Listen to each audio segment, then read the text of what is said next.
Hello and welcome to DFS Coach Talk. Today is Saturday, November the 12th, 2022.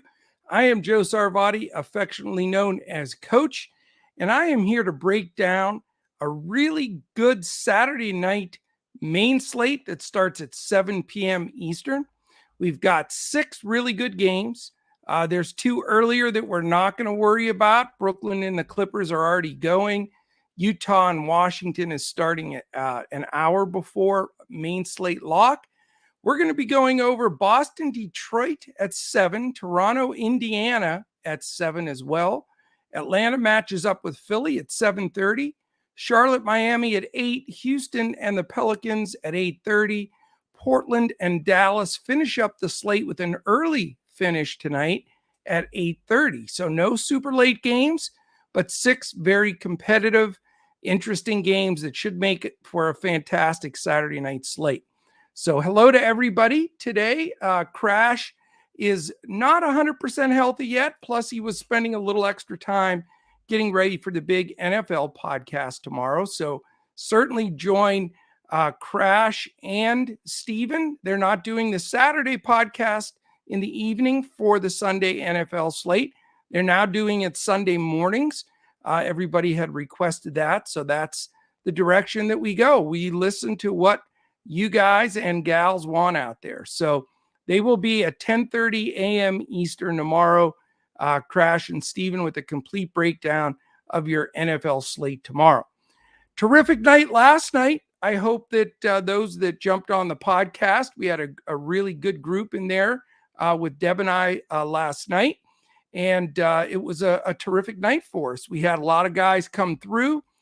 We faded some of the bad chalk, and DraftKings, Fanduel, and Yahoo all profitable. And so hope that a lot of you all had some winners out there too. So let us know if you had any good ones so we can shout you out and congratulate you. I really do love to see the fact that we could throw some really good lineups together. And last night was tricky, but we got it done. So shout out to Deb as well. Enjoyed the pod last night, and we had a really good group in there with us. Today, we're going to walk through these 6 games. It's going to take a few minutes, but we want to do it thoroughly and make sure that we have some good builds to put together for you. We'll also talk about specific pay-ups, values, and fades, and we'll look a little bit at DraftKings, FanDuel, and Yahoo. We'll talk about the ownership there, go through all of that, look at some defensive ratings and some pace, some things that are really starting to make an impact as we thought. You know, we've said it before. It takes a good 10, 12 games to at least feel like the statistics have some footing to them. And that's what I've been working on. I dove in last night and this morning, pulled up, and you guys are welcome to do that too in preparation. Go to basketball-reference.com. We're not a sponsor or whatever of anything that they're doing other than the fact that they have great information.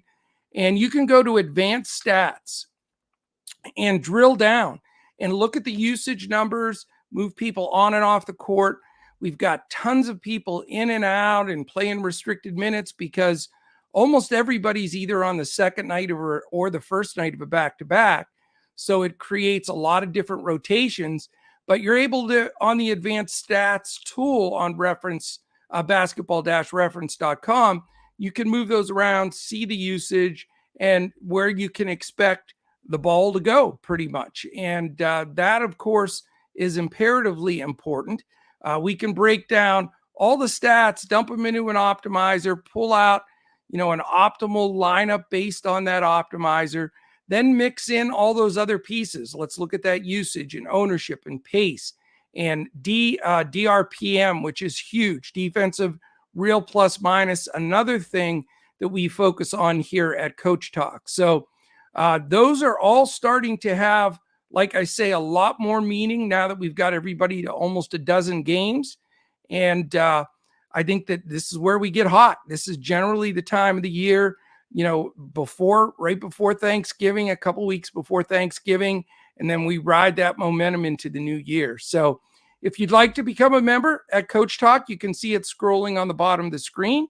It's dfscoachtalk.com. We are pulling about 2/3 of our podcast behind the paywall. Today I decided, just because we were so hot yesterday and we had such a good group in here, a lot of momentum, and Crash wasn't going to make it, I thought, we'll put this one in front of the paywall as well. Normally Saturdays are going to be one for members only.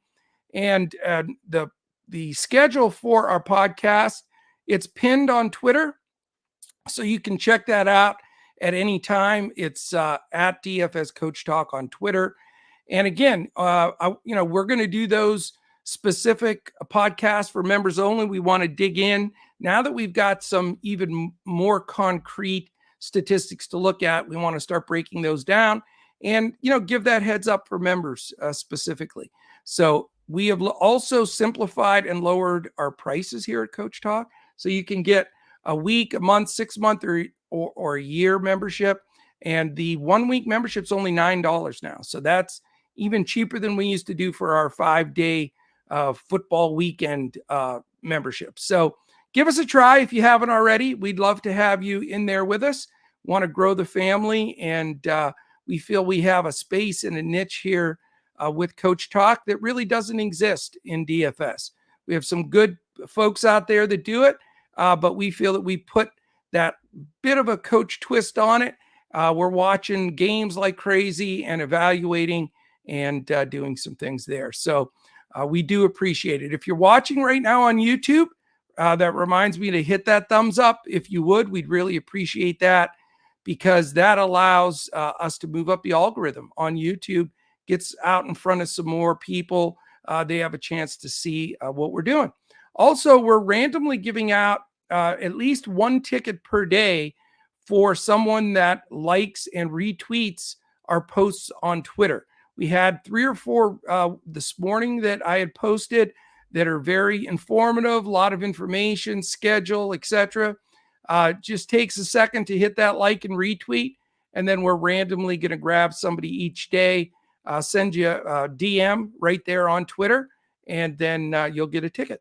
We'll also give a ticket out at the end of this one for the NFL Millie Maker, that $3 contest on DraftKings tomorrow. I'm expecting somebody from this Coach Talk family to win the Millie, and we're going to have a lot of fun with that one for sure. All right, that is a lot of the stuff I wanted to get after. I have to say hello to my favorite person, Katie. How are you, Katie? And now I want to say hello to our first person in chat today. That is Mr. Earl Mike Tyson. He's not messing around today. He hopefully enjoyed some of that Fanduel winnings yesterday. Mr. Tyson, I hope so. And so thank you for being in there. There's no 2 brains are better than one today, because it's just my half a brain. I don't have another person with me, but we'll go through some Fanduel picks for you, my friend. Rodney Pollard, how are you, buddy? Great to see you in there. Stacks Money 77. What are you thinking about Luka tonight? Stacks, is this a Luka night? We'll talk about that as well. Let's see. Oh, I put who in there. I meant to put woo, like, when the meme, but that's all right. So who, I guess, yeah, it doesn't make a lot of sense, but now you know. Little Monster, how you doing? T Sims, Mr. T Sims. See, I told you I'd remember. KOS, one of the goats out there. Emerson's Baby Gap shirt and pants and shoes. Got all the Emerson Baby Gap stuff today. Todd lives for Saturdays and Sundays. So we're going to give you the Saturday call today as well. Let's see. Sunday is tomorrow that I live for, but need some moolah tonight. Let's get you some basketball cash so that you can roll that in with Crash and Steven and make some football money tomorrow. Aaron Sampson, no P, but that's okay. We still love Aaron anyway. Doug L, it was a Doug W yesterday. We know that for a fact, my friend. And let's see, that's everybody for right now. Decent group to start out. We always get people dwindling in, and I'm at the 10-minute mark, and haven't talked about a single player yet. So everybody says, get on with it. You know what? You got to let everybody flow in here because we don't want any of the family to miss any of this pertinent information. All right. Are you ready? I think we're ready. And let's attack this slate. Again, we're going to talk a lot about first and second nights of back-to-backs because it's going to have a lot to do with how these rotations go. There's some interesting ownership out there that we'll also look at. In fact, let's go to that now because it's going to be impactful literally from the first game. So we're going to go to Draftkings projected ownership right now. And I just pulled this. So it's almost 5 p.m. Eastern. We got 2 hours until lock for the main slate. We will update this information as we're going, but this is the latest. Miles Turner, who is underpriced everywhere at 6,300 on DraftKings right now, is number one at 36%. And I think it's deserved that he is getting that type of attention because he's played terrific. His DFS points per minute have been fantastic when he gets the minutes.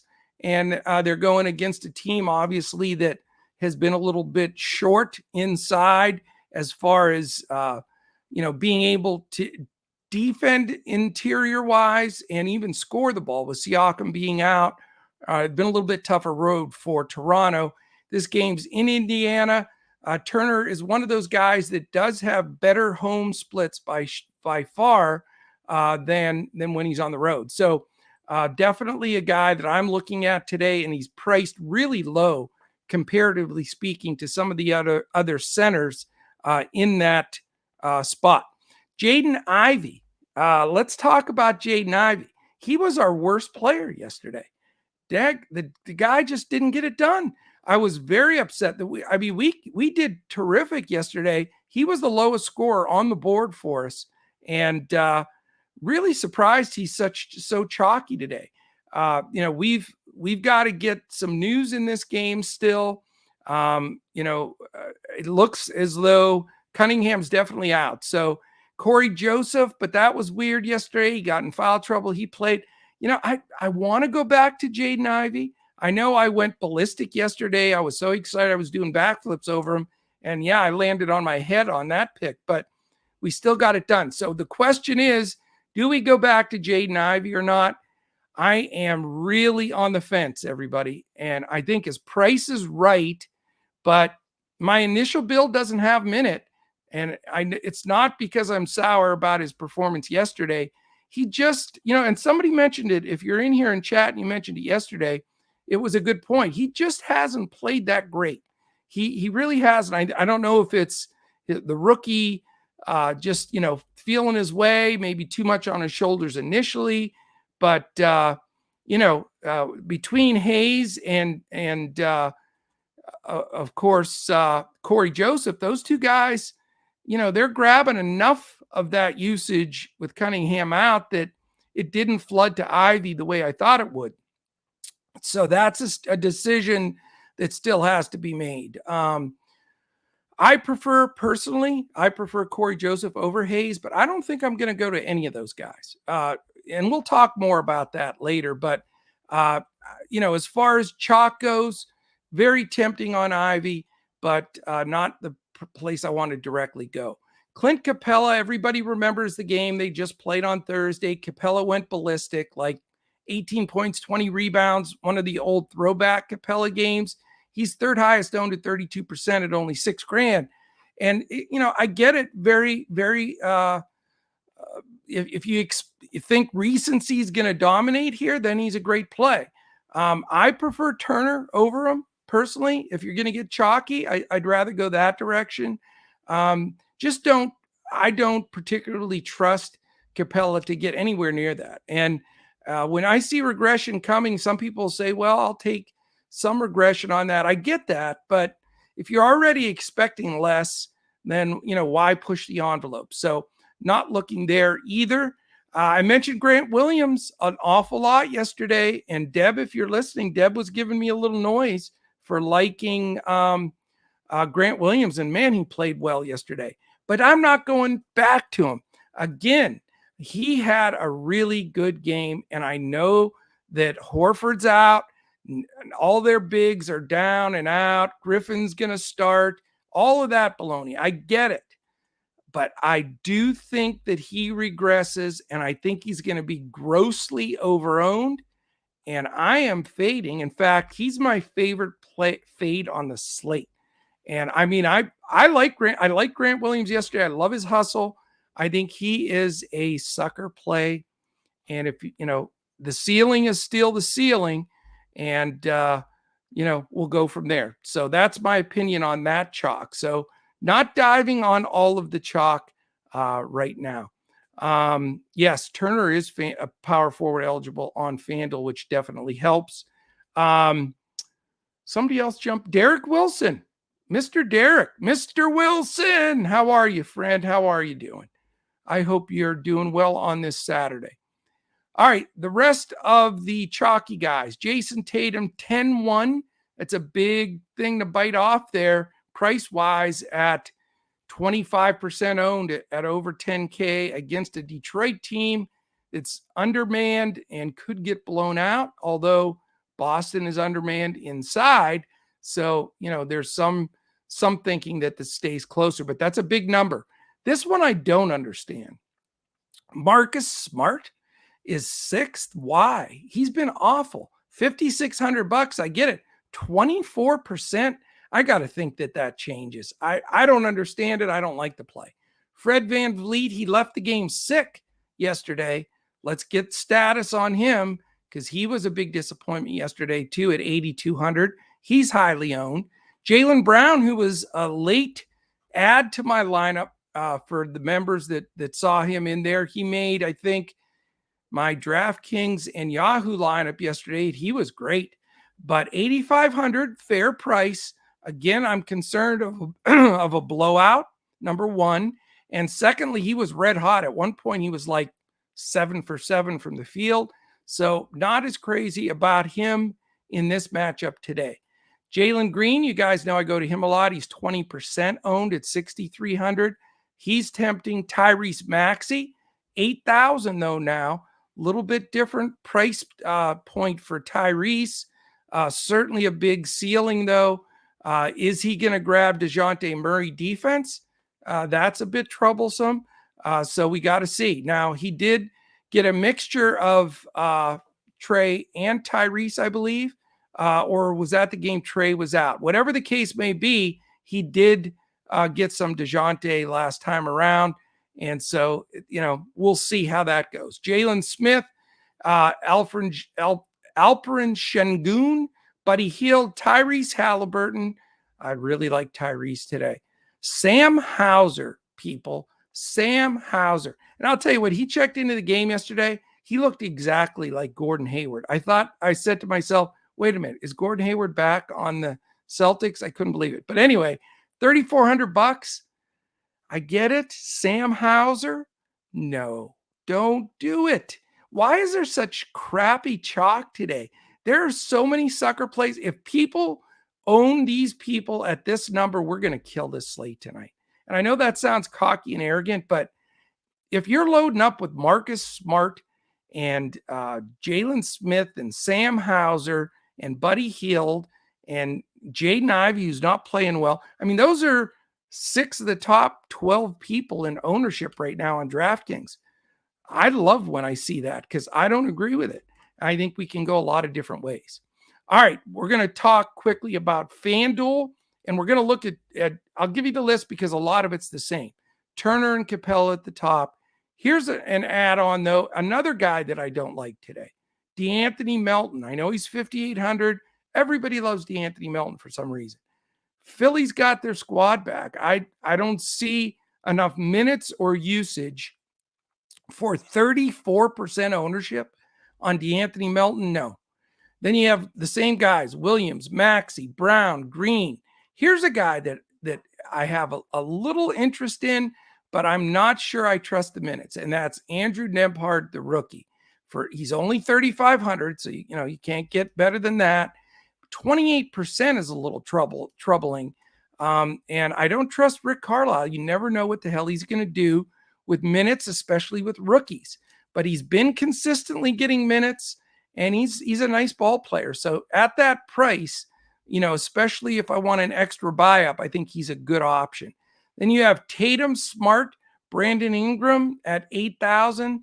I mean, it's against Houston. You can consider it. Gary Trent, there's a name that is interesting to me. I've liked him in the past, and at 5,800, and if Van Vliet, is going to not be 100% or not play, certainly some interest there. Kevin Porter Jr.'s next. His price has come down. He's only 7,400. Then you have Şengün and Halliburton that definitely both have my attention. Embiid. We haven't mentioned Embiid yet. 19% projected on Fanduel at 10.5 against that Capella, Collins, and Okongwu defense inside. We haven't had a big monster game from Embiid lately. Maybe a possibility there for pay up. Zion at 8,700, Scotty Barnes at 7,700. And again, Scotty Barnes is a guy I love to go to if Van Vliet's out, because he plays that pseudo point forward situation. All right, the last one, and then we're going to get into each individual game. It's Yahoo. Clint Capella right now, number one. Never thought you'd see Clint Capella number one on any DFS list, and he's not a giveaway. He's $21 on Yahoo, grabbing 41% projected ownership. That's just recency from the last game against Philly. I guarantee you there's regression there, 100%. Guaranteed regression. Ivy, Grant Williams, Joel Embiid, DeAnthony Melton, Brandon Ingram, Jason Tatum, Tyrese Maxey. Here's a guy that I'm definitely looking at on Yahoo. Chris Boucher is only $14, and they're going to need some big bods inside here. I think that Boucher is dangerous, and if he gets enough minutes, can smash that $14 cheap price. Then you have Jaylen Brown, Miles Turner, not as popular on Yahoo as the other two, but a great play today. Şengün's only $3 cheaper than Miles Turner. So that's interesting. Those two are at the same price point almost. Jalen Smith at $14, a little bit different story at 21% ownership. Certainly has the potential to pay off that number. Zion, Van Vliet, Anunoby, Halliburton, Tobias Harris, and Buddy Hield. That's the Yahoo group. So that gives you an idea of the ownership, where everybody's at. Okay, Okongwu's out, so that even makes people want to go to Capella even more, and that matters. It really does, because Okongwu plays a huge part for that team, gets big backup center minutes, but, I think it helps Collins as well, because he'll get a little extra run and he'll play a little backup center, which really has been eliminated. That's what's the reason why he's not a great DFS player anymore, because he always was the backup center and the starting power forward. And now he's just playing the four because Okongwu's done that so well as a backup. So that gives Collins some interest for me, and he's cheap. All right. Thank you. Great to be back. Derek, it's great to have you back, my friend. Optimizer loves Brown and Smart. I know. You know what? Smart on the optimizer, spitting it out. That's one of those things where I use all the tools as well. Absolutely. Full disclosure. No doubt. You got to use every statistical tool, optimizer, everything you can to build it. But then you got to tweak it. If you're just playing the optimal lineups that everybody else is playing, that are spitting out of those optimizers, you're not going to do well. And when you do, you're going to be duping all over the place. And it's just not worth it. So I think you got to look at the way Smart's been playing and make your own decision there. You just look at if you're watching the games, you're not racing to play Marcus Smart right now. So I don't care what the optimizer says in some of those instances. You got to weigh it. Can't beat the Bay. That's got to be somebody new. Nightmare. I remember Nightmare from one of the podcasts. So Nightmare, welcome back. I don't think Can't Beat the Bay's been there before. Top 3 value plays under 5K on DK. I will absolutely answer those for you, sir. or lady. I don't know. But what we're going to do is we've gone over ownership, gone over some of the other criteria. We're going to break it down game by game, and then I'll give some of my pay ups, fades, and values for anybody new. And then we'll absolutely talk about some of the better value plays under 5K. Does ownership matter in triple ups and boosters? Yes, in my opinion, it does. I pretty much look at ownership way more in GPPs. And most, if I'm saying something you guys already know, then, but some people don't. Ownership is extremely important. Leverage is extremely important in GPPs. But in cash games and single entries, I still look at that ownership to be a differentiator. It's not a dominant factor, and you're going to have chalk in cash and single entry lineups. However, the key factor is if you're torn between two guys, you have a few people you're close on, and your projection is close, and you're determining between the two, and you've got somebody that's 40% owned and somebody that's 8% owned, I'm going to go to that 8% guy every time. Because if I can have a little more differentiation, get away from any duplicated type lineups, I'm going to take that edge. Now, if I like the 40% person a lot more than the 8%, then you play the 40%. But the bottom line is I still look at that all the time. You have to scour it if you're just a GPP player. If you're a cash or single entry, you're going to consider it and look at it, but it doesn't dominate the lineup build. Absolute power. How are you, my friend? Yes, the chalk and the optimizer are the same. Yeah, you know what? They are pretty much. You're going to get people just plugging and playing. No doubt about it. All right, let's go game by game. Great to see a good group in here for a Saturday, and we're gonna have a really good build coming up here for this 6-game slate. All right, first game on the docket. 7 p.m. Boston Celtics, Detroit Pistons. It is Boston by 9, and that could be a double-digit game, no doubt. 225.5 is the total. 117.25 implied for Boston. 108.25 for the Detroit Pistons. In this game, we've got Jaylen Brown questionable, so that is massive. We're going to have that news at lock for slate, and if he's out, the Jaylen Brown, Jason Tatum combo, to me, is very similar to the LeBron, Anthony Davis, etc. Used to be CJ and Dame and all the different dynamic duos that dominate usage. When one of them sits, you've got to really, really look at the other one. Now, if Brown sits, Tatum absolutely in play for me, even at that big dollar number. But if Brown plays, and he seems, when he's questionable, he does seem to play. So my initial build, I didn't go that route with Tatum, but it's something that we're going to keep watching here. And if we get news during the podcast, please post it in there, because I'm trying to look at 10 different things. And if that pops up, we're going to want to adjust to it, because it's going to shift our build. As far as anybody else, again, I feel that Grant Williams, Blake Griffin, and then all the other bigs that they'll split in there. Luke Cornett will get nice minutes. Noah Vonleh played a big role when they didn't have their bigs the other game. I'm not playing any of them. I think that people are going to force in Grant Williams, or they're going to take a flyer on a Griffin or Cornett. Maybe somebody would even take a shot on a Vonleh. I just see it as a big floor trap situation that I just don't think is going to go well. And I don't think you need to push that envelope. I still think Boston is such a better team here. Detroit is not playing that well. They're looking young.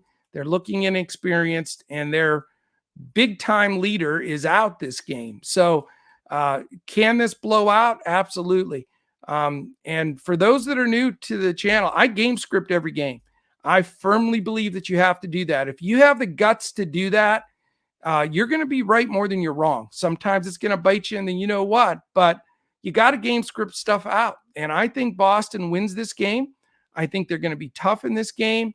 And that makes me concerned about ownership in a game here. It's a 226 total, which isn't that bad, but you've got a situation here where Boston could dominate. If they do, I think it will be mainly because of Tatum and Brown. But if Brown's out, then Tatum's the play there. So that's what I like on that side. Still, vacillating over the Jaden Ivey thing because I was so high on him yesterday. It's really not smart on my part to get off him today if I was that high on him yesterday. But Boston is better. And, I just don't know.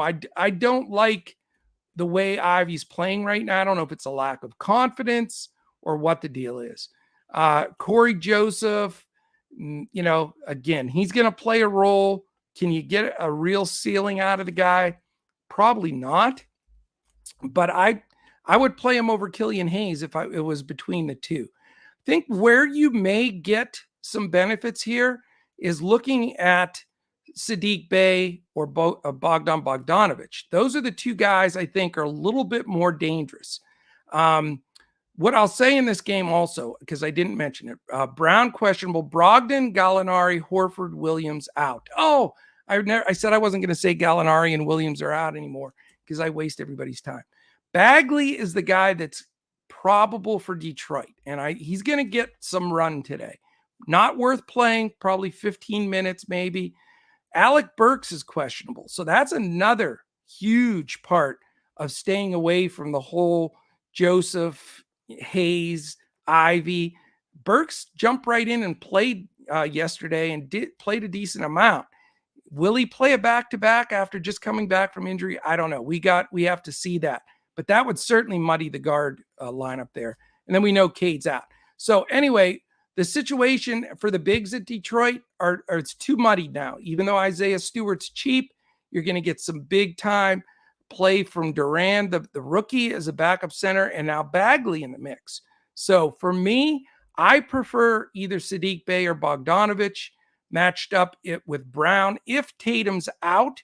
If not, this game is not going to be high on my list. You have a 9-3 Boston team that's looking better and better against a 3-10 Pistons team that looks like a bunch of rookies that still are learning the game. So that is very important. Let's take a quick gander at the pace in this game because that's always something you got to, consider. Boston's 22nd. We know that they play slow. Detroit's 11th. So a pace up game for Boston, but not something that's, out of this world. But that hurts Detroit even a little bit more that they're going to be paced down in this game. As far as defensive efficiency, we've got Boston, which, that's been a little bit of a misnomer all year that their defense, even though they're playing that well, has not been that good. Their defensive efficiency is only 23rd. So that's going to normalize a little bit and get better. However, Detroit is dead last. They're 30th. So that is a little bit more reason, one, to maybe consider a Boston guy, but two, to sort of go with my game script and can be concerned that this game could blow out. So that's what I am thinking about as far as that game. Nathan Feudy, how are you, my friend? So glad that you could join us today. Mr. Double D, David Dulac. Did they ever call you Double D, David, or is it because you went after the ladies with the double D's? No, sorry, I shouldn't have said that. David Cuff, Davion Cuff. I think you're new, my friend. Brogdon also out, and Pistons always play within reach against Boston. Well, maybe. I don't know. I don't feel confident about Detroit right now. I know Brogdon's out, and that's why people are flocking to Hauser, which I think is a little silly personally, but you may be right, Davion. And if you're new to the family here, we love having you in here. Thank you so much for jumping in, and certainly join us every day. We have podcasts 7 days a week, some in front of the paywall, some behind the paywall, but you can always become a member, as you see at the bottom of the screen here, dfscoachtalk.com. Game 2, 7 p.m. as well. Toronto Raptors at the Indiana Pacers. Indiana favored by 1.5, which is a little surprising to me. I thought Toronto would be about a 3-point favorite. 114 implied for Toronto, 115.5 for the Pacers. In this game, again, we definitely are awaiting some news. Fred VanVleet being the news that we're waiting for. He is questionable. That changes this game quite a bit. And so we will have that news before lock, thank goodness. Because, again, that I love to go to Barnes when VanVleet's out personally. And I think that in this matchup against Indiana, I think that's a great play. If VanVleet plays after yesterday being sick, leaving the game, a little worried about that play. Also, Gary Trent, as I mentioned earlier, in play for me. But other than VanVleet, Champagne, Achua, Birch, and Siakam all out for Toronto. Queen is probable, Duarte, and Daniel Tice, who had knee surgery. So hope he gets well soon. Always like the hustling Daniel Tice. So in this game, what else do we have here? Let's look at pace of this game right off the schneid here. Toronto 21st. So that's not much help there as far as DFS points available and pace of play in this one. And then we've got Indiana playing second fastest. So certainly a big plus for Toronto. Can't get much more of a pace up situation for them. And then from the defensive efficient standpoint, we've got Toronto sitting at 18th. So very seldom a Nick Nurse team in the bottom half. Indiana second worst in the league. So another reason to like Toronto. I mean, you got to pick on Indiana a little bit now with playing that fast and playing that big bad of defense is what I'm trying to say. Rico Harris, how are you, my friend? Rico! So let's talk about this game a little bit. We've got certainly some people I want to talk about here. Trent and Barnes being 1 and 2. Anunoby at 7-3, not bad. But again, you're taking some risk with Anunoby. He does have quite a bit of volatility with his DFS output, but he can break a slate too. He's done it in the past. I think he's certainly within reason here. Boucher off the bench, 5-3 bugs me a little bit, but man, he's definitely 1,000,000% better play than Christian Coloco. So Boucher as a possibility for me. If VanVleet's out, Trent, Barnes. If VanVleet plays, I'd prefer Anunoby more so than Barnes at that same price point. Anunoby 7-3, Barnes 7-9. Bottom line is I'm going to have a couple of Raptors, and I think it's just a great spot for them.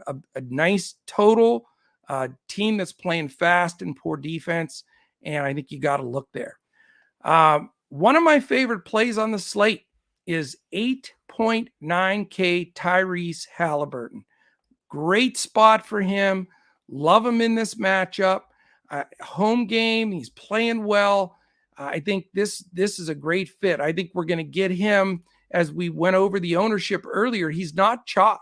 I mean, he's on the list, but in that 25th or so, 20th spot. So he's getting some ownership, and you got to expect that. He's still sub 9K and, has been putting 50 burgers on the board.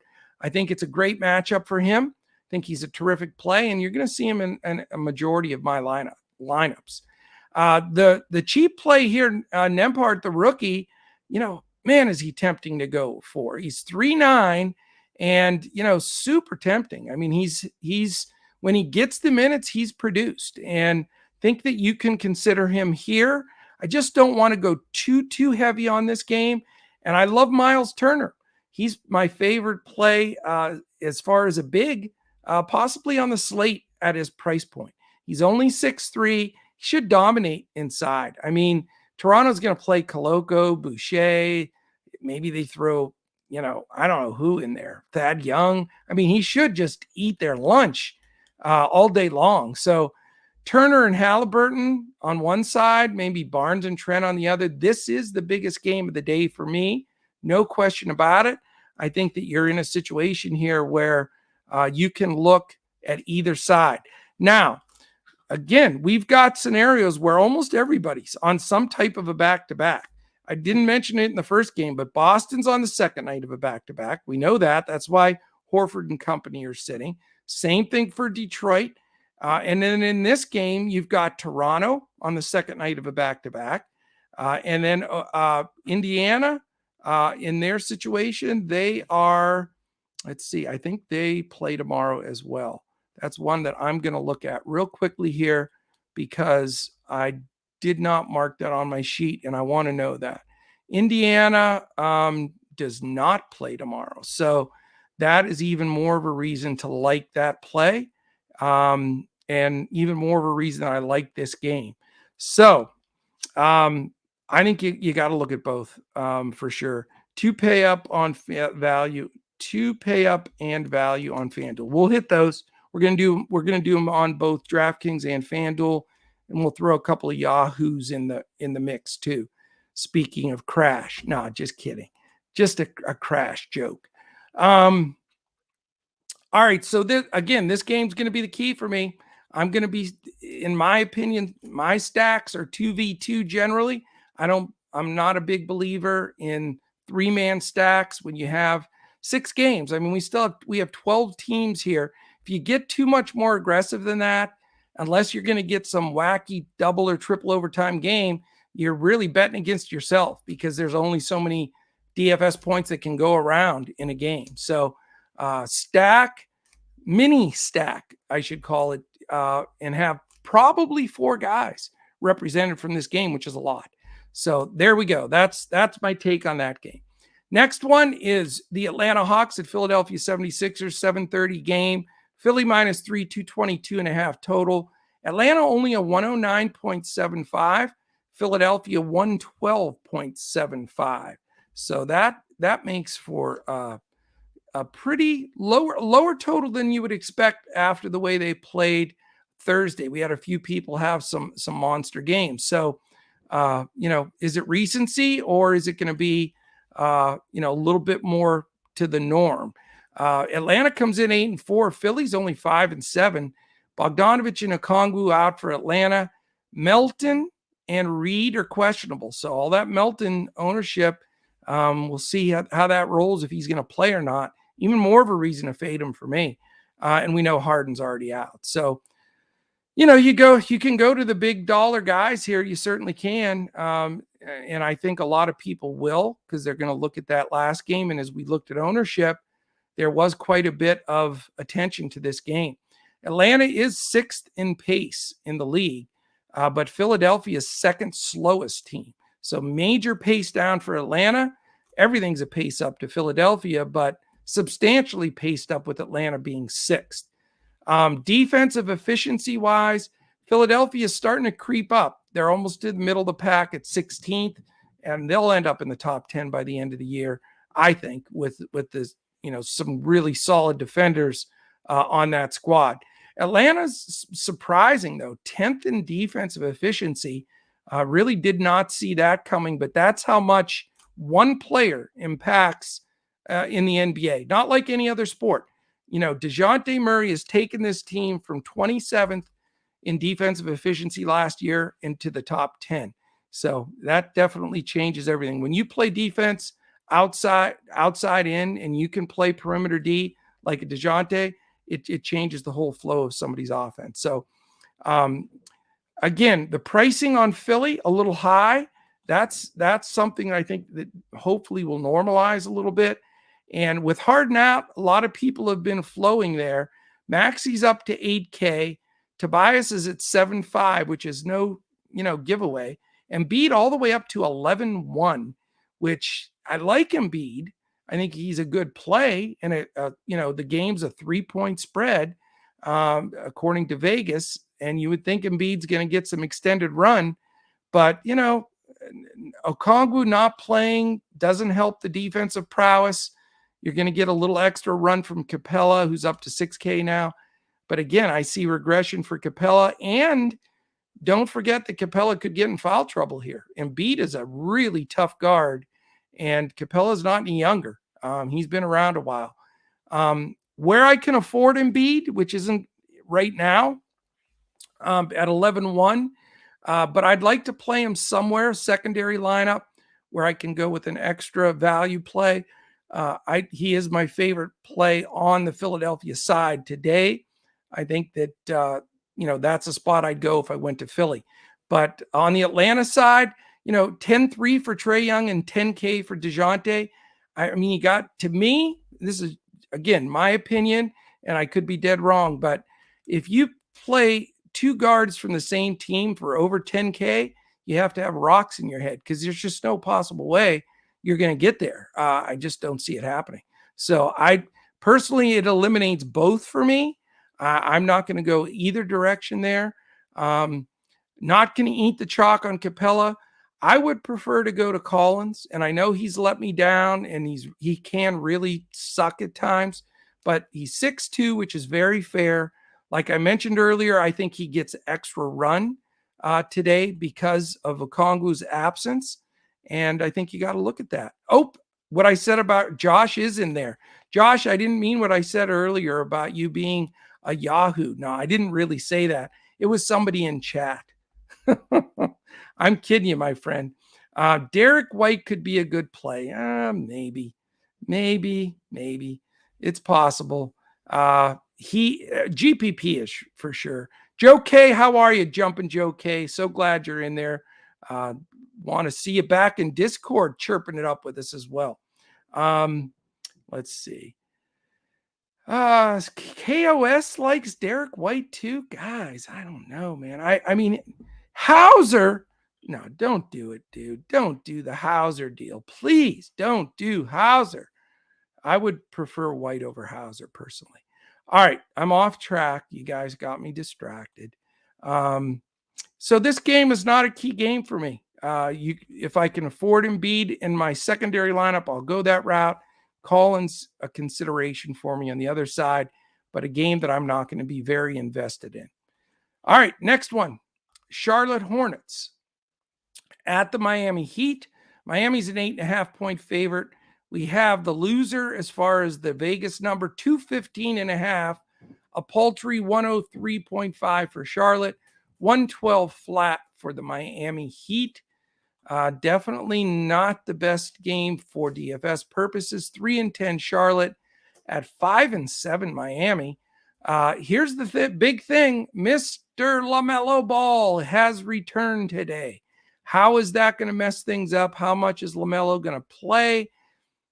I don't think you can expect a full run from him. I think that that's way too risky of a play. And you're going against Miami in Miami that can defend pretty well. I am not going to have any LaMelo Ball. However, it does affect my plays that I've been making value-wise, in my opinion. Rozier, Oubre, and Washington. Not that they've all done very well, but those guys are a little bit less of a play for me because some of those points of usage are certainly going to flow back to Ball. You're going to get some split for sure with Smith. Smith now becomes completely unplayable now the Ball's back. So that party is over. Hayward and Martin are both out for Charlotte. So not only are they not playing very well, decent underdog here, this could be another double-digit game. I just don't think that they're in a good spot whatsoever. And it's possible that you're going to have most of the guns for Miami in there. We have Hero questionable right now. Everybody else ready to roll. Lowry, Martin, Butler, Adebayo. We may even get Dedmon back as the backup center. Only guys out are still Oladipo and Yurtseven. So Miami's more at full strength here. So that becomes even a little more lopsided. Jimmy Butler, I know he had a good game the other day, played big minutes, but I don't know if you saw any comments after the game, but Crazy Jimmy was talking about not wanting to play that many minutes, and he doesn't want to wear down. I mean, the dude takes off a game, at least a game a week as it is. It's ridiculous. I mean, I don't know what he gets paid, $30 million a year or whatever the heck he gets. All right, FVV ruled out. Thank you, little monster. Love the news. Oh, he beats Absolute Power. Little monster gets the scoop on you there. All right, Scotty Barnes, welcome to DFS Coach Talk and to the Coach Talk lineup today. He's gonna be one of my favorite plays now with Van Vliet out and Gary Trent Jr. I loved watching Gary Trent Sr. play, by the way, too. but his son Junior may make the lineup also. Thank you for that update. So anyway, Butler was squawking about that, and Butler at over 9K, it's just hard. And the fact that I think this game could be lopsided, and the fact that Martin, Hero still might play, Lowry, Adebayo's in there, the bench now all of a sudden becomes much better. Strus and company off the bench. Not my favorite game, not my favorite matchup, and very, very little possibility of rostering maybe anybody from this game. And, very seldom does the lowest total game really look like that bad of a stinker, but I think this one is. So if you're going to have a one-off, that's fine. I don't like the pricing here on the major players. I mean, if you take LaMelo Ball at 9.2 first game back after all this time after an ankle, no. Rozier at 8.6 now, overpriced. Oubre at 6.5, even Washington 5.9 is no value anymore. And Hero at 7.7, dinged if he plays. Butler at 9, no. It's just this game, I don't think Bam's worth 8.3 either. I really don't. So pass City for coach. That becomes a 5-game slate for me. Houston Rockets and New Orleans Pelicans at 8.30. 233 is the number here. So we have a winner. Right after the 215.5, we go right to the big game, 233. It's probably going to be the favorite stack for everybody. It's my second favorite game on the board. You know that I am on this Toronto-Indiana game like nobody's business. But this game deserves a ton of attention. But there is a risk of blowout here as well. That's the only concern I have. Pelicans are favored by 11. It is that 233 number, 111 for Houston and 122 implied for the Pels. So that is a lot of points and a lot of interest there. And you have some pricing that is decent. Let's take a look real quickly here at the pace and defensive efficiency, because I think that brings this game into focus as well. Pace-wise, Houston is 7th. Oklahoma City is sitting at, or not Oklahoma City, New Orleans. What am I talking about? Let me see here. I gotta look at this because it caught my attention earlier. All right, Houston is 7th. New Orleans is 19th. So pace down game for Houston, pace up for New Orleans. But I think that you're going to see the Pels with Zion run a little bit more with Zion and company, just because they're going to be filling lanes, transition. They're going to get some steals. From their wings. I think you're going to see that number and that pace of play increase as we go. Houston doesn't defend, 28th. We know that. Pels not great. They're 19th in defensive efficiency. So that was the point. When you look at those two combined, they're the two worst teams defensively. Oh no, we got the sex bot things in here. What the heck? That's the last thing I need. All right, they're out. Jaylen Brown, game time decision. Yeah, I know it. We're going to know that before, though. No doubt about it. I'll fade all Charlotte players. I agree. King of Smack. I'm with you, man. Deb's in here. Deb, how about us kicking butt yesterday? I love it. I absolutely love it. Octavius Bailey, TA 288. I think it's 288. But great to have you in here with us, buddy. All right. Back to what I was talking about, because I think that you got to pay a lot of attention to this game. I think it'll be the highest owned game, and deservedly so. But I will have some pieces of this game. I think, for the Pelicans, though, I mentioned it yesterday. I'll say it again today. Now that they have all their bullets in the gun, it makes it tougher. CJ McCollum at 8.4, Brandon Ingram at 8.7, Zion at 8.8, and Joe Val at 7.4. There's no value there. Those are, the correct price or overpriced guys now that everybody's back. And you even have Herb Jones now healthy again at 4.9. And they're not just going to completely not play their bench. I mean, Nance has been getting good minutes. Murphy, Alvarado stepped up. Even Devontae Graham, Najee Marshall. I mean, they're deep. Jackson Hayes is out of the rotation. Willie Hernan Gomez. They are one of the deeper teams in the league. And, that definitely doesn't help DFS purposes, especially when a game has a double-digit line going in. So there's risk with Pelicans is all I'm saying. Not that they're not good plays, not that I won't have some Pelicans ownership, but I'm just saying that of all the teams with a big implied total today, the fact that they're all playing regular minutes and they're all in a game that's could be lopsided, you've got to just take on that. There's some implied risk with it. On the Houston side, I think the pricing is better, and I like a few spots there. Kevin Porter at 7.6 is fair. Jalen Green, who I seem to have a lot of this year, at 6.3, because he's always right at that tempting price. He has a decent ceiling, but, definitely not a plug and play, but certainly somebody I'm going to consider. Şengün has been really good at 6.9. As long as he stays sub 7K, then you can start looking, is that a pivot for Miles Turner at 6.3? Very possibly. Is it a pivot for, Clint Capella at 6K? I mean, you're talking in the same breath there with all those guys. And I think Şengün has proven that he has some good upside. The interior defense with Zion and Joval and Ingram, I mean, it's decent for the Pelicans. They're a dangerous team. I would not want to play the Pelicans in the playoffs. I'm just saying, look at them down the road. They're going to be a tough out. So Şengün, some interest. Jabari Smith, unless he's playing center, I've mentioned that before on the pods. I like if Şengün's ever out, like he was for a game or two, and Jabari moved to center, that's when you can really play him, because he needs to be able to own some paint area, get some room, be able to hit the glass, get some putbacks. But even though he's super cheap at 5.5, it's a hard play. It's a risky play. I don't think it's a bad play, though, because he's so darn cheap. KJ Martin off the bench at 4.5.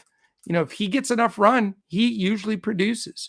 And then Eason, he's sliding back a little bit.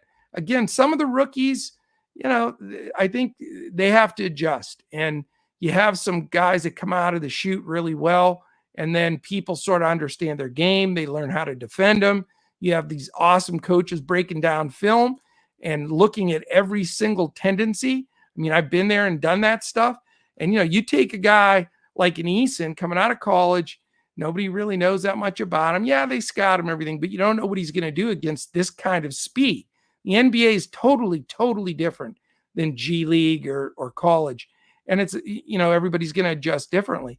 But once they're able to see that, as the guy drop stepping and going left on every time he gets the ball mid-post down. I mean, you start reading those things and seeing them, they can shut them down at this level. So you're going to see guys that we thought were looking great as rookies right out of the gate have a tendency to slow down a bit as they get to this, 15 games or so, and then they'll adjust and usually finish off a little bit stronger.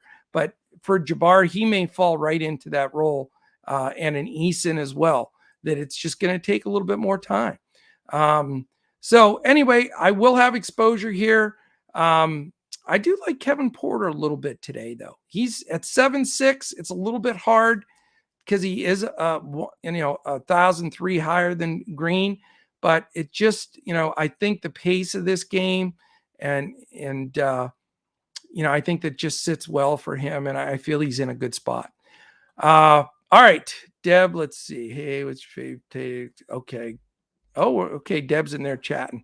All right, well, let's go to the last game, and then we'll go through some of my pay-ups and some of those questions people had asked earlier, because I try to answer every single question, every podcast.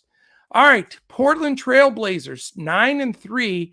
Dirk, cover your ears, man, against the shitty Dallas Mavericks. 6-5 with back-to-back losses to the Thunder and the Wizards. Come on, Luka. Where's Stacks 77? Stacks, what do you think about this horse? You know what? How do you lose those two? And now you got Portland, and Portland's dangerous.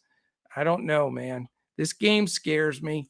9-3 Portland, and Dame's ready to go. So we'll see what happens. All right, let's talk about this game a little bit. We've got a 217 total, garbage total. Dallas favored by 5, which may be a stretch the way they're playing. Pace of play, Dallas is the slowest team in basketball. Portland, third slowest team in basketball. How's that for a DFS clunker? That's no fun. Defensively, Dallas 11th, Portland 5th. How the hell is Portland 5th on defense? You got me, but what a job coaching that guy's doing, dude. I mean, Portland has never played that kind of defense since back in the Clyde Drexler days. That's literally the last time they played that good a defense. Not playing Luka today, people. I'm sorry. I love Luka. I love him. You know, if they win, he's going to have a 30-point triple-double, but you need like a 40-point triple-double from him anymore at that salary. And in a game that plays this slow and as crappy as they're playing. And then the other aspect is you've had Spencer Dinwiddie step up. He's the only guy that's really played above expectations on the entire team. So, you know, the price is what is the problem. 12-6 is a real number. And again, you know, can he get a 40-point triple-double? I think he did last time he played at home. So yes, he can, and he can get that to his number. But, you know, what is the risk there? There is some risk. And I'm not going to go to the 12-6. You know, there's some value here that you can get to. But if you don't have to scrape the bottom of the barrel and go chase a bunch of this garbage, you know, the stinking everybody going to guys like Sam Hauser and stuff to try to make it work, you know, go ahead and take Luka, get 70, and Hauser and get 15. Where's it going to get you? And you're going to have to get another person other than Hauser if you want to have a second fiddle to somebody like, you know, Luka here. So that's again, you know, I know it's not the popular feel here, and it's, you know, not going to maybe go over that well. 38, 12, and 11. All right, so KOS, 38, 12, and 11. Let's say he gets that, which that's a stretch. What is that number DFS-wise? What does that point total give you? And if you, again, you know, you mix that with a Sam Hauser, whoever you have to roster to get him, as opposed to what I want to try to do today, my strategy is going to be, let's have Kevin Porter in there. Let's grab Tyrese Halliburton. You know, let's go after a Scotty Barnes. You know, let's get some medium build guys that the floor is way higher than the Skabuji guys that people are going to be trying to squeeze in here. Just my, you know, is that the 100% fail-proof way to do it? No, but I think it's a smarter way to build today. This just reeks to me as don't go stars and scrubs today. And you guys hear me every day. I do it a lot, but today's not the day, in my opinion. If you're trying Luka Embiid, scrubs, all that stuff, I don't see it working. And so that's my opinion today. I know you know, we have decent amount of people in here listening for a reason. I think we can get there right at about 70, right? 70 is not good enough, KOS. It's just not in the situation of which you have to give up.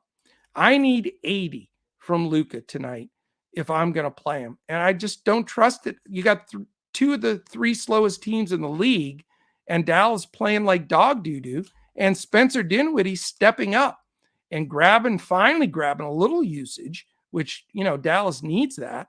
So my thoughts anyway. And you know, I'm a huge Luka guy, and Dirk's swearing at me over here. Dirk, you're not allowed to say those words on air, sir. Yeah, I mean, so how would you able? Well, I mean, again, that's the only way you can do it. Nightmares. The only way you can build around Luka and have any semblance of a decent lineup is you're going to have to take two of these Sam Hauser kind of characters. I mean, I just don't see any other way to do it because, I mean, that's just me. Again, you can do it, and if you find the right value, then it's boxcars. You're going to take something down, and I hope somebody does it in here for sure. Yeah. yeah, steals and blocks, but 38, 12, and 11, you can't mail in 38, 12, and 11 against the third slowest team in the league. Again, there's lots of different ways you can win. There's probably going to be a tie at the top with Luka and Skabujis and mid-level build. I mean, it happens that way. But for me today, my strategy is going with some of those mid-level builds. So I'm going to talk about those a little bit because I had a lot of questions in here today. Who do I like pay up? Who do I like pay down? And I'm going to touch on those briefly here on all three sites for people that play DraftKings, Fanduel, or Yahoo. And if you don't play Yahoo, you should play Yahoo. We crushed it last night. You saw Deb posted, I think she had $125 kapowie with our Yahoo lineup. And there's a lot of money to be made on Yahoo as well. It is a good site with some good 10-man contests, some contests you can really get after and make some money. So, all right. Let's see. Let's talk about DraftKings first. As far as value, I like Miles Turner. I think that he's a fine play. I'm fading Grant Williams as a value play at 4,100, and I'm just going to go down the list from top owned projected on down right now, and it will change as we get closer. I think Jason Tatum is a great play only if Jaylen Brown sits. I'm not going to play him if Brown plays. I think Smart is a great fade at 5,600. I don't understand 24% projected ownership on a guy that has played poorly most of this season. Van Vliet is out. So again, that opens things up for some of those other Toronto players. Jalen Green or Kevin Porter, I like one of those two. They're both getting some ownership. Green getting a lot more right now, projected-wise, because he's so much cheaper. Certainly a possibility there. Jalen Smith is one of those guys at 5,000 for a pay down that somebody asked earlier that I think is very reasonable.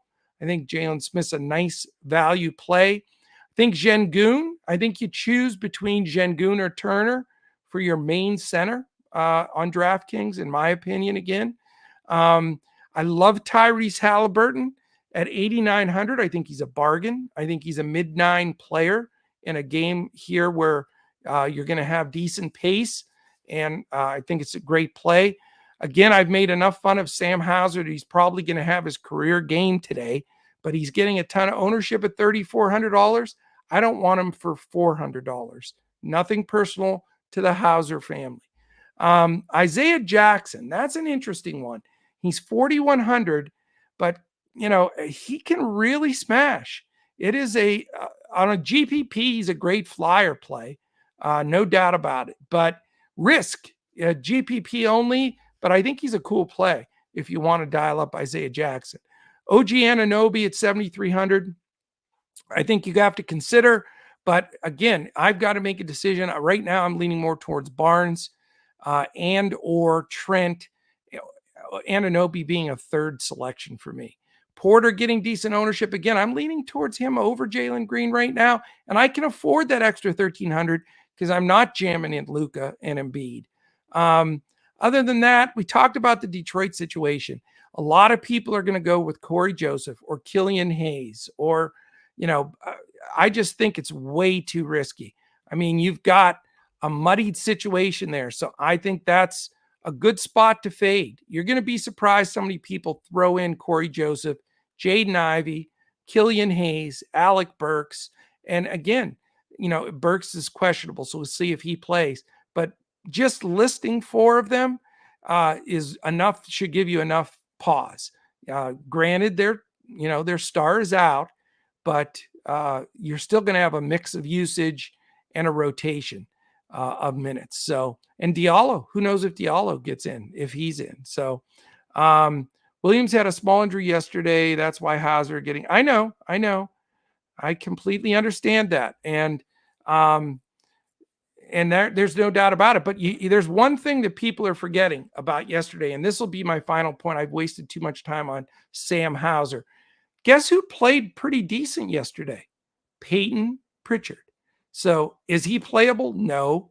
Does he take away any of that other value? To me, yes. I don't want anybody. I don't need 15 minutes of Hauser, 14 minutes of Pritchard, or 16 minutes. I just don't need any of that. It's going to cost you anything in cash or single entry, you're dead. Can you get away with that? Maybe if they have a decent game in a GPP build, possibly if you're buying up everywhere else. But again, just I don't think it's a smart way to go build wise. So wanted to answer that one. All right, so hopefully that gives you a couple other guys. I'll say cheap because somebody else asked me that. I think Boucher as a risk at 5,300 could pay off in spades. Very dangerous. $3,900 Nembhard is a possibility as well. I don't think he's the worst play as a last man in value play that could get his number. All right, let's look at FanDuel real quickly. Again, Turner, I'm loving. Capella's not doesn't have to be a dead fade for me. I think he's a very possible play if you're not going to go with the other centers that I mentioned in Şengün or Turner. He 20 and 18 is a real number, and I know he did that the last game. But like I said, there's definitely going to be some regression there. Question is how much. Melton, we don't even know if he's going to play. You're going to see his ownership plummet anyway. I don't find that a reasonable play. Tyrese Maxey, FanDuel, he's 7,700. Sub 8K starts making me want to go that direction, and I'll think about it. Jalen Green at 6K. Nembhard's only 3,500 there, so another spot. I'm not saying put Nembhard in all your cash lineups, but if you're going to play a couple single entries, I don't think at 3,500 on FanDuel that Nembhard's a bad play by any stretch. He's a little chalky, though. That's the problem that bothers me. Again, I'm totally getting away from Smart at 5,900. Another guy, for some reason on FanDuel, getting a lot of interest, and we talked about him before too, Ingram at 8,000. I just can't go there. Not with CJ and Zion and all the players back for them. I love Brandon Ingram. I think he's a phenomenal player, and Houston sucks defensively. I just don't know if the game stays close enough, and there's going to be a lot of sharing of the ball.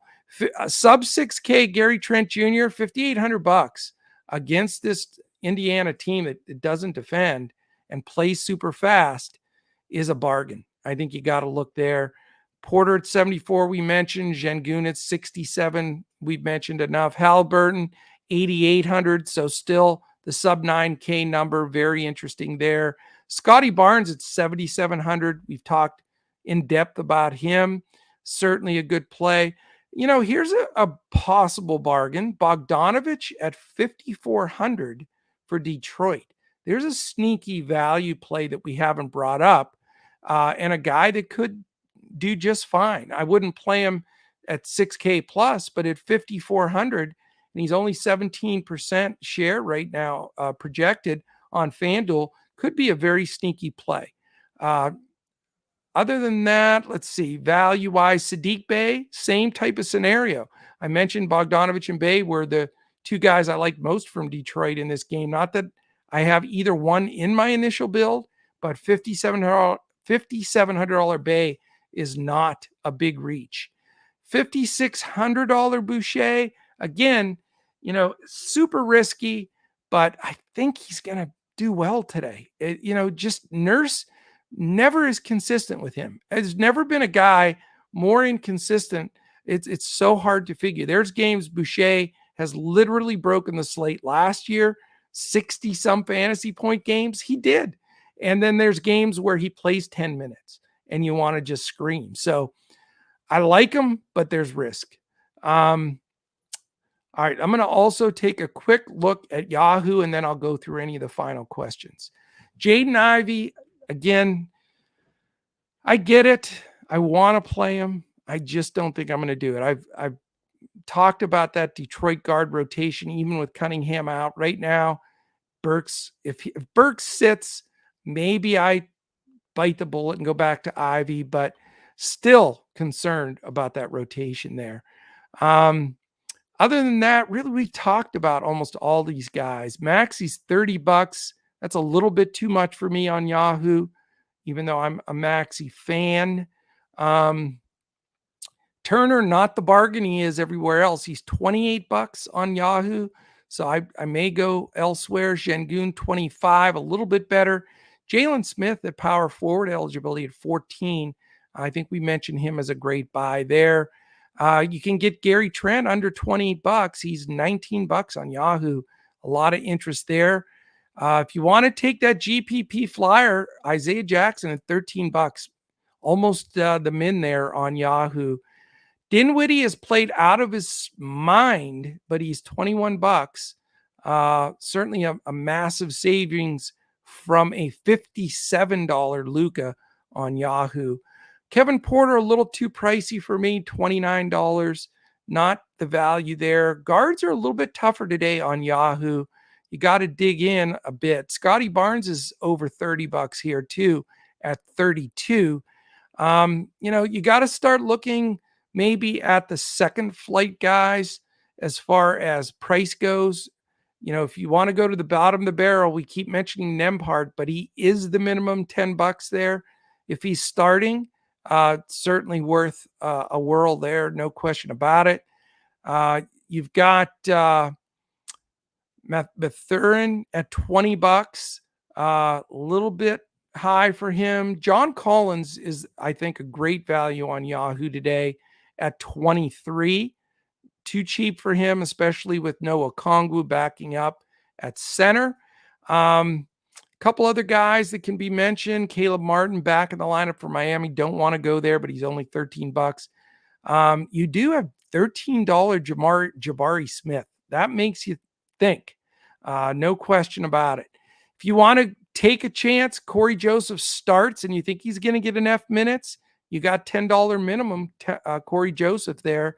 KJ Martin, $13 off the bench, another cheap spot you can go. So there is some good value here. How about Dame Lillard is only $37? He's $20 cheaper than Luka, and we all know what he's capable of.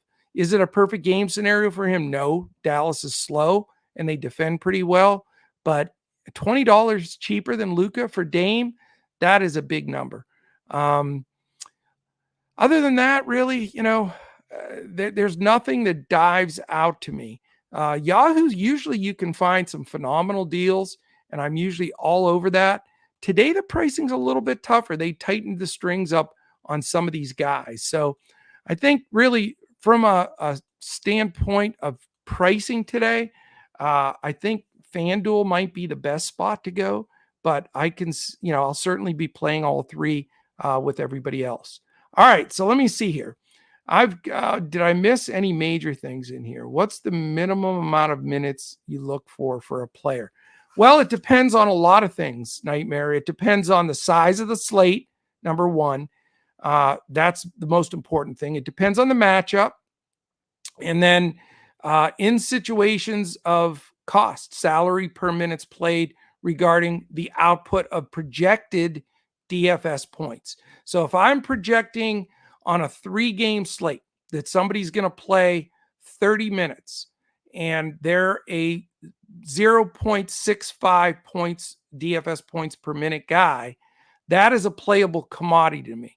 If it's a 6-game slate like this one, that's not quite going to get a cut for me. I want 30 plus minutes. If I'm going to get 25 minutes from somebody when I have this many selections and they're not getting 1 fantasy point per minute, then that's not a good play to me. I'm grasping for an optimal performance from that player. So for me, you're not going to see me with a roster on DraftKings, Fanduel, or Yahoo with a guy that I'm anticipating is going to play 25 minutes or less. It's going to happen on smaller slates with 3 games, 2 games, sometimes even 4. But when you start talking 6 or 7 games minimum, then you got to go for the guys that you're expecting to play 30 minutes plus. We can't affect foul trouble, injury, that kind of stuff. But if the game falls under the circumstances where I don't think it's going to blow out, where the pace is decent, where the defense isn't phenomenal, then you give me a guy that's going to get me 30 minutes plus, and I'm going to roll him out there and give it a shot. Now, again, that's what's awesome about DFS, though, is because you can never answer that question just in simple terms, because there's so many variables and they all come into play every day. That's what I love about it.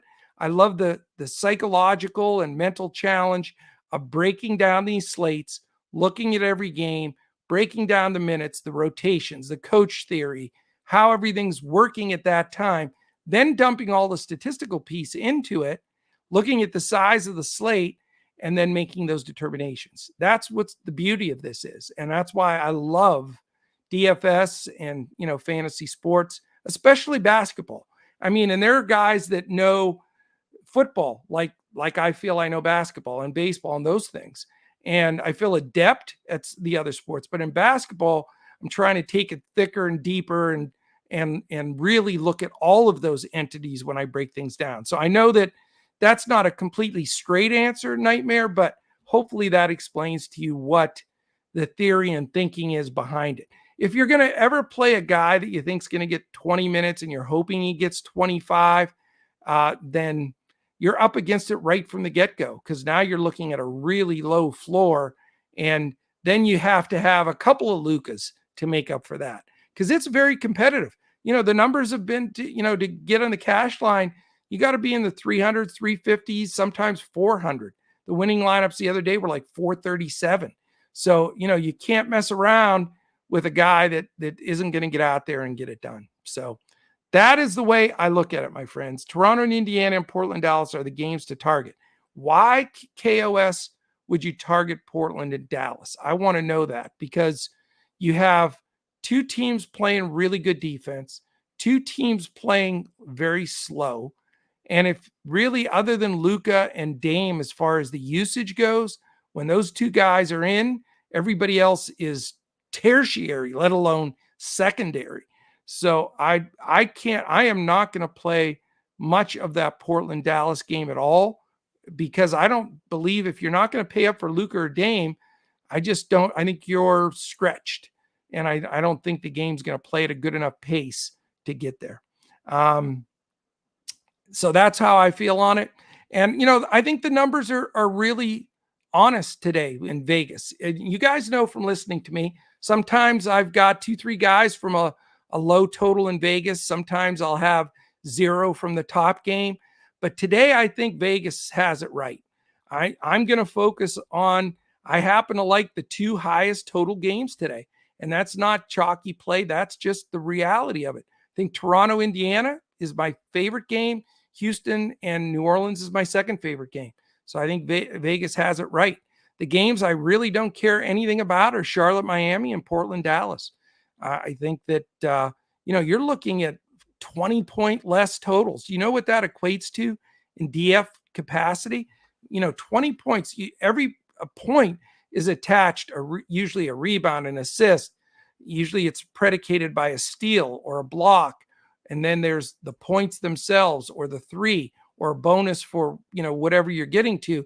So you're talking 50, 60, 70, sometimes 80 fantasy point difference and an output for everybody on the floor in a game that's 20 plus points difference, if it does play out that way in Vegas. So just stuff I wanted to share today. So I know I've been long-winded.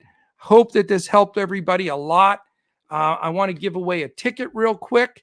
So if I call out your name, and I haven't been asking for anything throughout this game, but I do want you to do 2 things for me. One, if I call out your name, jump on Twitter, go to @DFS Coach Talk is our handle on Twitter. DM me your PayPal email. I'll send you that ticket immediately so you can play that. Hopefully, I'd love if you played it in that $1 million contest on football tomorrow. I really think Crash and Steven are going to come up with some big time plays for you. And I'd love to see somebody take that sucker down. But if you want to play it tonight in basketball, feel free to do that as well. Also, to qualify, you have to have said something here in the chat so that you get on the randomizer. Mr. Torin 513, I think you're new. Welcome to the family. I hope you're in here with us every day. With Brown out, best players to roster outside of Tatum. Is Brown out? Oh, okay. Tatum's the man. Tatum is the man. So now, my adjustment's going to be trying to get Tatum in. I'm going to have two lineups. One that I'll put Tatum in and sub out somebody like a Halliburton, but still I'll have a lineup where I don't have Tatum because I still think Boston is going to beat the daylights out of Detroit today. I know somebody mentioned they usually give them a game, and I agree, but I just think that it looks lopsided to me. I mean, Cunningham is such a leader. He's going to be a hell of a player in this league for a long time. He's such a leader on that Detroit team. They just take a huge step backwards when he's not out there, and I think they're going to smack him. If I play a lineup on FanDuel, do I play Tatum? Justin Jennings asked. I'll probably have two lineups I'm going to play on FanDuel, and I will definitely have Tatum in one, and I'll probably fade Tatum in the other because I've scripted out more of a blowout. Does the blowout affect with Brown not in there? It does absolutely lessens the chance of that blowout, but I still think the way Boston's playing that I still think they're going to handle Detroit here. Who else does it bring into play? I'm still not going to go Marcus Smart, people. I'm just not going to go there. I think that usage, what I've seen in the past for the last couple of years now, is if Boston plays their game and either Brown or Tatum out, usually the other one steps up more. It's not as much as the other guys fill in. And if you're going to be taking shots on other guys from Boston now, where is it safe? I don't think anywhere, because it's Tatum. He's 10-1. Just push the button on him with Brown out and hope the game stays close enough. If you're going to play a second lineup like I am, in considering Boston may smack him around, then you sit him. But I'm leaning more towards Tatum being in my first lineup on FanDuel as we talk this through. Smart at 5-6, I don't trust. Grant Williams at 4-1 is going to be tremendous chalk because he had this good game yesterday, and it's not warranted. Blake Griffin, I don't care. 3K, I don't care. Don't play him. Derek White at 4-3, I don't completely trust, but that would be the guy. If I had to say, if you said to me, Coach, you have to play another guy with Brown being out now, other than Tatum, it would probably be Derek White. I would take him over Sam Hauser. I think you're going to get a lot of guys contributing for Boston, including Cornette, maybe Vonleh, some Pritchard. You're going to get some of those pieces working together. So for me, to answer your question, it's smash the button on Tatum and Derek White as a really secondary push for me. Jeremy Grant on DK. Do I like Jeremy Grant on DK? Not particularly. Again, I'm avoiding this game. As bad as Dorian Finney-Smith has played offensively, he's a shutdown defender defensively, and I think he'll probably guard Grant. So I'm not going to go there. Again, that's not a focal point game for me. Do you like Charlotte, Miami with Hero out now? It does help matters. I don't hate the game as much. It's still not a game that I'm going to focus on, but Hero being out definitely elevates Lowry to playable. It makes Caleb Martin now a legitimate value, wildly value shot as far as cheap. It also, stupid Jimmy Butler, it increases his. I don't want Jimmy Butler at that price in this game, but he's going to get more attempts and more usage without Hero in there for sure. So that's sort of agitating. I was hoping Hero would play. So for me, what that affects most is Lowry becomes playable, Martin becomes the value spot, and now Butler becomes more of a consideration. I still don't think it changes anything on the interior with Bam. I would like to know if Dedmon's going to back him up, because Dedmon gets a good 15, 17 minutes, and it majorly cuts into Bam. If Dedmon's not playing, Bam becomes a little bit more playable as well. All right, Jimmy Buckets is in. Yeah, I know. But as soon as you play him at 9-1, then he's going to go through that phase where he shoots 10 bricks. And, it's frustrating with Jimmy because he can break a slate. I don't know if this is the best matchup to do that, but now with Hero out, you got to at least think about it. All right, let me see what other questions we have here. Yeah, Al Horford's out. They don't have any bigs, but they're all going to split it. It's not going to just be, okay, Blake Griffin's going to play 30 minutes. Ain't going to happen. He's going to play. Cornette's going to play. Grant Williams will play. They're going to switch around a lot of guys around, move a lot of people around. What it's going to do, though, is going to give a double-digit rebound game to Tatum, in my opinion. So that's why Tatum becomes so crucial here. 35 and 12 with however many assists. I mean, he may be the highest scorer on this slate. It's very possible. If Detroit can keep the game close enough, Tatum has a great chance to score even with a Luka or Embiid. He really does. Noah Vonleh as well. So just more. And Luke Cornette is not that bad. He'll knock some threes down. So the bottom line is none of those guys to me are playable. If you play Vonleh, Griffin, Cornette, all those guys, it's just major concern and risk. I would not do it. Dedmon's available. Okay, that makes me feel good. Now I didn't have any interest in Bam, really. Now I have less interest than zero. If that's possible, that's the case. All right, what else do we have in here? I love the questions. I love chatting like this, even though it's me just talking to the stinking screen here. I feel like I'm talking to you guys. Okay, wait a minute. We have somebody in here called Jugga Kushti. Jugga Kushti. What's up, my friend? I hope I'm saying that right. Can I call you Jugs? What's up, Jugs? Great to have you with us, my friend. Any other questions? Did I miss anything major? Because I'm trying to look at 4 different things here. I think I got most of them. This is your last chance before I pull the winner for any questions. Cedric Bad, you are good, man. And I remember you, and I haven't seen you in a while. We need you back. Hey, Double D. Coach Mom's calling out Double D. Where are you, Double D? I knew. Oh, man, David, I'm telling you, man.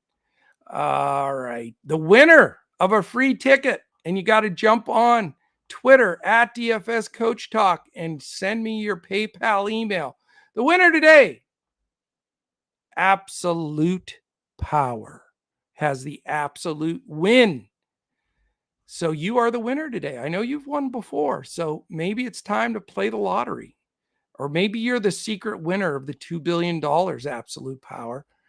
All right, more thumbs up on the way out, please, as you're going out. If you enjoyed the show, enjoyed the podcast, in front of the paywall. It was a last-minute decision to do it in front of the paywall, and I'm glad we did because I love these conversations, and I hope we just kick ass today. So appreciate all of you. Thumbs out on the way out. Come and join us, dfscoachtalk.com. Todd lives for Saturdays and Sundays. You guys, make sure to jump on 10:30 a.m. tomorrow. We're not afraid to go against some of the big boys, so tune in with us. Check us out. Crash and Steven are going to connect you with some fantastic plays. So great Saturday here. Enjoy it. Let's kill it. And I'll be back solo again tomorrow. I know it's during football, but I'll be on at 4:45 for the slate. And we have 7 Sunday games, I believe. So it's a bigger slate than normal. So join me again tomorrow. Let's get the hot streak going. I feel like last night, the clean sweep, we're going to get it again tonight, and we're going to go from there. All right. Love you all. Appreciate you. Have a great one, and we'll catch you again tomorrow when we look to crush it in NBA, DFS, and boom, fantasy.